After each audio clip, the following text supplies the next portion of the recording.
दरम्यान महाविकास आघाडीच्या नेत्यांवर होत असलेल्या या कारवाईवर उद्धव गटाच्या उपनेत्या सुषमा अंधारे यांनी आपली काय प्रतिक्रिया दिली आहे पाहूया। संसदीय लोकशाहीचं सगळ्यात मोठं सौंदर्य म्हणजे विरोधी पक्षांचं सहअस्तित्व असतं। परंतु मागील वर्षी भारतीय जनता पार्टीचे अध्यक्ष जे.पी. नड्डा मुंबईत येऊन म्हणाले की इथून पुढे एक आणि एकच पक्ष शिल्लक राहील, तो म्हणजे भाजप असेल।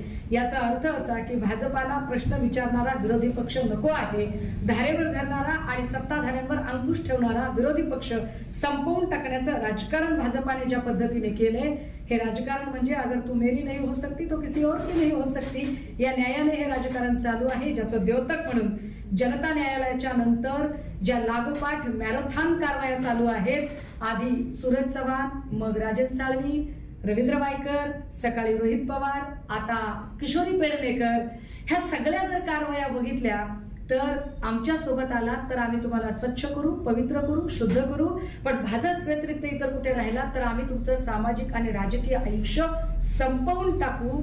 हा जणू काही सूडबुद्धीच्या राजकारणाचा विडा भाजपाने उचलला आहे आणि आता या ज्या सगळ्या मॅरेथॉन कारवाया दिसत आहेत त्या एकूण भाजपा अस्वस्थ आहे।